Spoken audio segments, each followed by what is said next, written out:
क्या भगवान छोटे मोटे पाप माफ कर देते हैं? शास्त्रों के अनुसार भगवान किसी भी पाप को माफ नहीं करते हैं, लेकिन व्यक्ति ने अगर अनजाने में कोई छोटा मोटा पाप किया है, किए गए पाप के लिए दिल से ईश्वर से माफी मांगता है और दोबारा उस पाप को ना करने का वादा करता है और उस वादे को निभाता भी है, तो भगवान उसे माफ कर सकते हैं। लेकिन भगवान उन पापों को कैसे माफ करते हैं, जानने से पहले आप हमारे चैनल को सब्सक्राइब करें, बेल आइकॉन को प्रेस करें ताकि हमारी आने वाली सभी वीडियोस की नोटिफिकेशंस आपको मिलती रहे।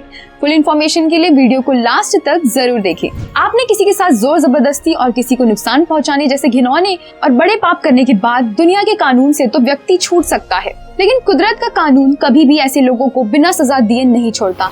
आज नहीं तो कल या फिर अगले जन्म में पाप करने वालों को सजा मिलकर ही रहती है। किसी भी पाप की सजा तराजू में तौल कर नहीं दी जाती। पाप तो पाप है, चाहे वो छोटा हो या बड़ा। चींटी को मारिए या हाथी को, जीव हत्या का पाप तो दोनों ही तरह से आपके ऊपर लगने वाला है। ऐसे में सजा भी उतनी ही कठोर भुगतनी पड़ेगी।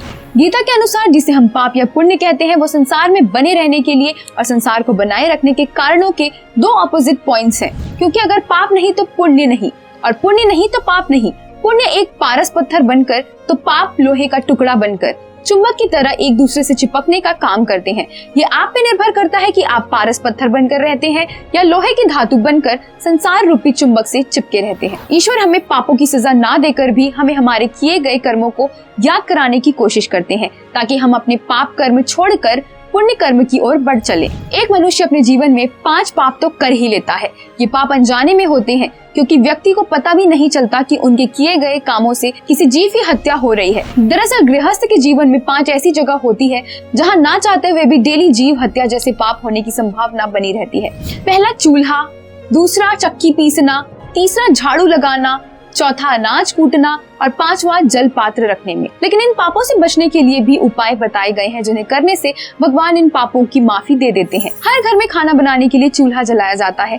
गांव में आज भी लकड़ी या उपले का यूज किया जाता है, जिसमें मौजूद छोटे छोटे जीवों के अनजाने में हत्या हो जाती है। उसी तरह से चक्की के नीचे, झाड़ू में, ओखली में या घड़ा या मटका रखते समय उसके नीचे दब के भी कई छोटे मोटे जीवों की हत्या हो जाती है, जिससे हम अनजान होते हैं। ऐसी स्थिति में खाना बनाने वाली स्त्रियों या पुरुषों पे जीव हत्या का पाप लग जाता है। इन पापों से छुटकारा पाने के लिए हमारे शास्त्रों में डेली पूजा पाठ, आरती और तर्पण जैसे विधान बताए गए हैं।